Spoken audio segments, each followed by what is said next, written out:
Recognize his love for you in his darkest hour.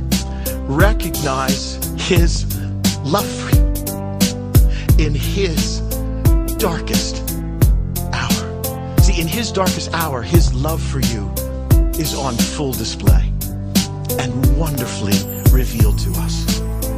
Because to enter Gethsemane is to be reminded of my sin. To enter this garden this morning is to be reminded of my sin. Here in this garden, I am reminded of the serious and appalling nature of my sin, because this is what my sin required.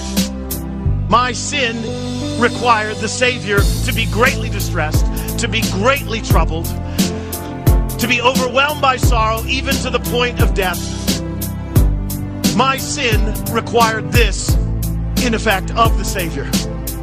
So deeply distressed was the Savior because of my sin and the prospect of being the substitute for my sin, that he could no longer remain standing upright, and that, staggered by this prospect, he appealed for an alternative to the cross. That's what my sin required. That's what my sin necessitated. So anytime you visit this garden, you should stand here and behold what your sin, behold what our sin, behold what our pride, behold what our selfishness required of the Savior. Behold the effect of our sin upon the Savior in this moment. You cannot accompany Jesus into Gethsemane and emerge unaffected by your sin.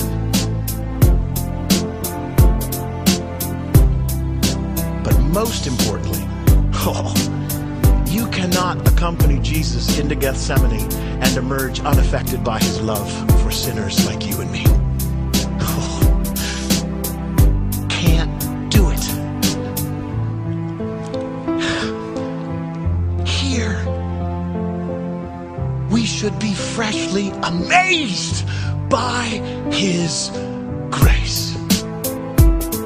This is what it means for us. Listen, fasten your eyes on these most precious and powerful words in verse 36. The final phrase in verse 36. And he said, Abba, Father, all things are possible for you. Remove this cup from me. Now, look carefully.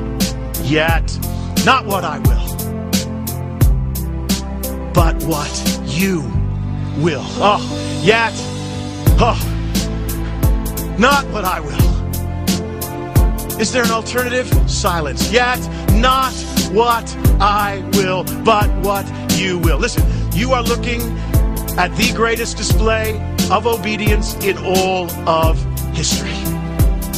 The Savior's soul was crucified here in the Garden of Gethsemane before his body would be crucified on the hill called Calvary.